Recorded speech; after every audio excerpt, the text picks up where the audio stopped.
Pat. I'm here. Oh, Maureen, hey, it worked. Finally, I'm so Hey, yeah. sorry. No, I'm sorry. I'm learning. I didn't realize it's only on the phone. I should have mentioned That, that. But that's thank you so okay. much. Yeah, I'm so Oh, glad sure. that it worked. Yeah, hey, welcome, welcome. Yeah, you know what? I love your page. Just want to say that. I've been Thank following you. it since the beginning. And so it really connects with me, all your Thank content. you so much. That's so nice. And thank you for having me today. Oh, no problem. It's my pleasure. Thank you for joining. I wanted to start off by asking you what your stroke story is, and I'm going to mute the call so that way I don't distract everybody. Okay. It was 10 years ago in September 2015. And my partner and I have a cabin up near Flagstaff, and it's up at 1900 feet altitude. And anyway, we spend the summers up there because it's like 1,000 degrees here, and in the summers in Phoenix. And so I was up there alone. My partner was down in Phoenix working for the week, and I got up from a nap, and I I crumbled to the floor. Is basically what happened. It felt like a zipper going down my back, and I didn't know what was going on, but it didn't hurt.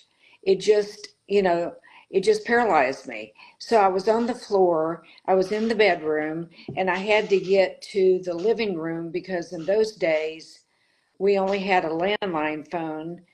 And so I had to get there somehow. So I scooted myself on my back with my right leg because my left side was paralyzed, and scooted down the hallway, which seemed like the longest hallway in the world at the time, and got into the living room. And the phone was up on an end table, and I was on the floor, and so I tried to raise up to get it, and I couldn't. And I couldn't understand why I couldn't, raise up. But anyway, so I thought, how am I going to get that phone down here? So I thought, well, the only thing I have is my leg that works in my right hand. So there was a pillow, a small pillow on the armrest of the chair that was next to the end table. So I picked up the pillow very carefully, and I put it onto the end table. And I kept thinking, my mind was kind of like on overdrive. I wasn't unconscious or anything like that. It was like all I wanted to do was get help, And so anyway, excuse me for my voice. Anyway, I moved the pillow over with my foot, and I thought I've got to get the phone down on my right side, So I got the pillow slowly over to the phone and knocked it off onto the floor. So then I got the phone, and I had it on my chest, and I couldn't, for some reason, I couldn't think to pick it up and dial 911. I kept trying to do it on my chest. I have no idea why I didn't think to just pick up the phone and dial it with my right hand, but I didn't. And I guess because I had a stroke, I wasn't thinking. So anyway, I I finally got 911. I kept calling the wrong number, three numbers that were wrong, and then I finally got them, and we're lucky enough to where the fire department is only like a mile away, and they are our paramedics, so they basically saved my life. So what happened was they got there, and then I wasn't sure if any of the doors were unlocked because I was there alone, and I usually locked all the doors. Well, there was this one door that I always forgot to lock, and it was near the kitchen.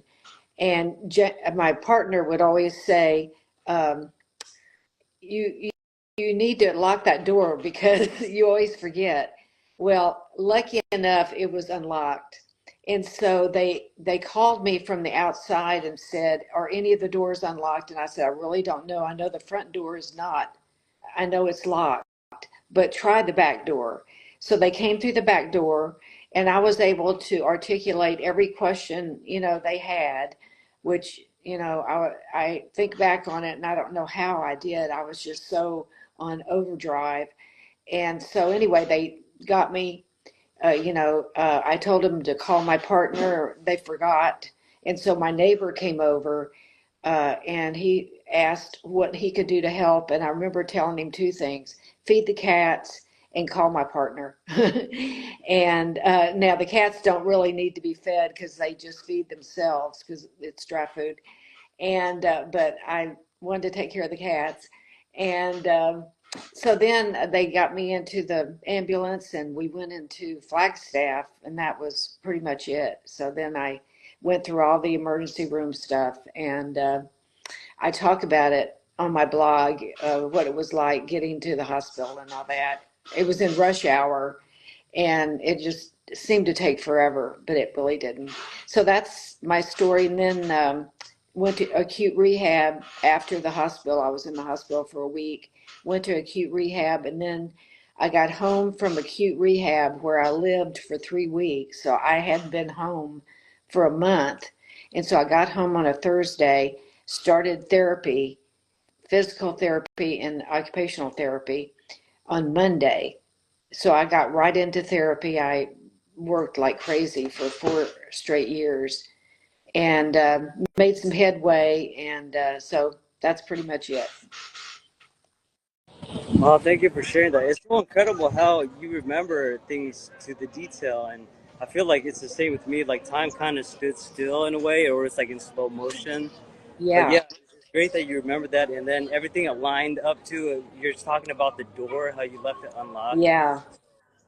That's pretty amazing. I think I always believe there's like a higher thing going on. Oh, I do too, especially now. After my stroke, I think we all get to the point where we realize there is something else there. I mean, we're basically spiritual beings in a physical body, and the more we activate our spiritual side, the better off we are, I think. So, I love that.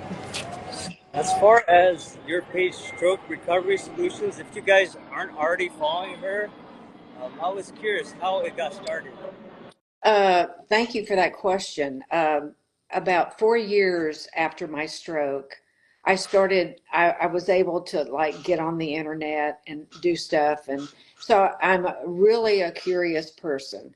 And so I was so curious about strokes and what they were all about, how they happen, those kinds of things. And I'm always asking my doctors questions.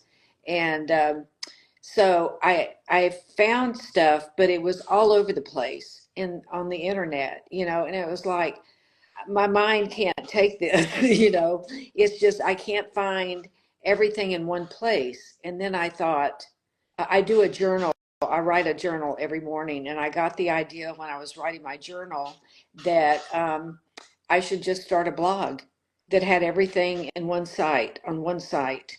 And that's what I've tried to do, is create a site so people can go to that site and find out everything they need to know about strokes. And then what they don't need to know, what they don't find, I want them to let me know what it is they want to know so I can write something about it. And the reason I felt comfortable doing it was because I've written a lot of articles in my careers, the different careers I've had. I was in customer service in the resort business for many years, and so I wrote a lot of articles for hospitality magazines and all that. And I ended up writing a chapter in a textbook for hospitality one time. And so I loved writing, and I thought, this is a natural, I could just write my brains out, and it'll give me something to do, and I'll feel like I'm helping people, and I won't just sit around and, feel sorry for myself and the whole bit. So that's why I did it, because I wanted something that was all in one place. Wow, that makes sense. No wonder all your content is great. I think that's the perfect way to start. Is you see something that's not out there, and you want to create something Hmm. to, fix all the problems that you were facing. Yes. So another thing I was gonna say is everything that I've done up until past, I feel like it prepared me for what I'm doing now, and it helps me to recover, but also the content that I put out there, I feel like it does help me as well. So I can tell, with what you've done in the past, you were saying, it really comes up in your content how professional it looks, and it looks really good. I love it. Oh, thank you so much. Well, I have Rachel, my wonderful social media and website person who creates all, she makes my stuff look beautiful. And so I'm very fortunate, and I hope she's on this call because I want everybody to know that I don't do any of that. She does everything, and I write the content and she makes it look nice, and she deals with all the social media and stuff because I'm 76 years old and I didn't grow up with social media, to say the least. And so she's an expert at it, and I can't say enough things about her. She's wonderful. So thank you for saying Great. that. And Thanks. thanks. Yeah, it's important to have the right people around you. There's things that, I don't know. Eventually, I want to have people to come on and help as well. You know what? I'm going to go ahead and read a question or comment that someone left. We wanted to leave it open. If you guys want to ask a question live, just request to join, and then we can answer it for you guys. So Caldera Marcella, she asked, after 10 years, are you 100%? You look like Sharon No, Stone. oh God. Oh, I wish. Thank you. Oh God, that's so nice. Um, she's really pretty. Um, No, I am not 100%. And I just wrote a blog post about it because people always ask, do you have the use of everything?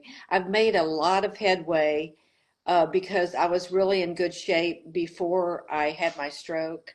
I was always walking, I've been walking and jogging and doing exercise and playing sports my whole life.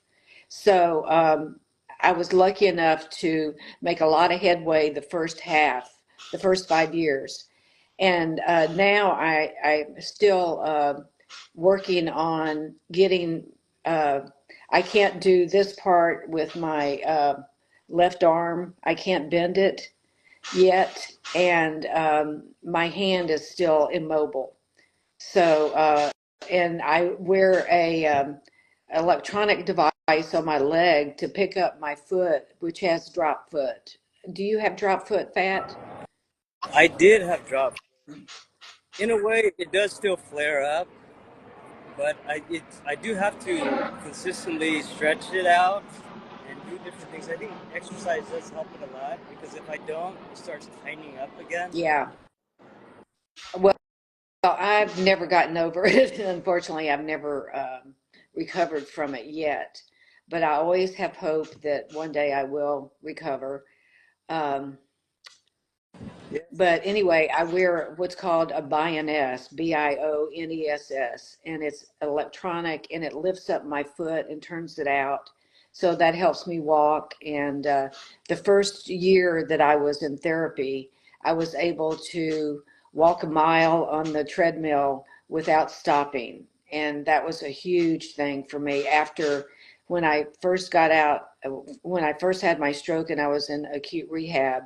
I walked 4 steps, and that's the most I could walk.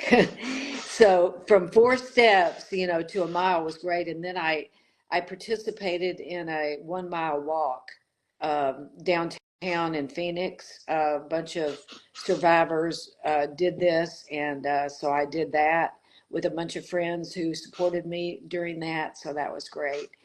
Um, so I still struggle with the small motor skills and all that stuff on my left side. But I will one day recover. I just know it, and I still have that hope, and I will always have that hope. That's the greatest mindset to have. You know what? I do realize the small wins are incredible. I do remember just barely making a couple steps and I was exhausted. So yeah, those small Yes, wins, they add up big time. yes, And I'm still dealing with different deficits. Sometimes it takes me time to think about, everything. But I think a big one right now that I'm focusing on is my memory. Mm-hmm. And just like this stuff does help me like to plan things, to keep this page going. It does test myself. Yeah. I do it every day to make sure it's running so that everyone can consume the content, Yeah. but yeah. That I still struggle with my memory too. Like yesterday, I wanted to go to the bank to get Mhm. some cash, which probably nobody uses anymore, but I do. And I wanted different denominations of this amount that I was going to get. And I had so much trouble figuring out how, how much equaled this amount. I sat there for like an hour before I could figure out how to. I was hoping the bank wouldn't close before I got there. Um, but it took me like an hour. And I used to speak in public. I had my own company where I trained people in customer service. I wrote training programs. I trained the employees, the whole bit. So I made a living doing it. And I've tried to make 2 presentations since my stroke. It's terrible. I am so bad at it, and I can't think. My mind just won't function. It's like I'm paralyzed or something, when I'm in front of people. Um, so that's another thing I'd like to get better at. There's so many things I want to get better at, but anyway. Yeah, I relate in a lot of ways with what you're saying about that. But see, like when I'm talking to you, I can't tell. But hey, great. I really appreciate you taking the time to share your story and also how Stroke Recovery Solutions came about. Please, guys, if you aren't following, please follow her page. And you know Thank, what? I didn't get a request from anyone to ask a question live. So we can try it next time. okay, that sounds great. I'd love to be back if you'll have me. Yeah, yeah, no, that'd be great. You know what? Yeah, we'll work together and I'll message you, Okay, okay? that'd be So much. great. Yeah, thank you so much for your time, You're Maureen. so welcome, and thank you for asking me. I really appreciate it. Oh, yeah, my pleasure. Thank you. Take care, Okay, Maureen. Yeah. bye bye. Have a great Bye, day. bye everybody. See ya. Bye.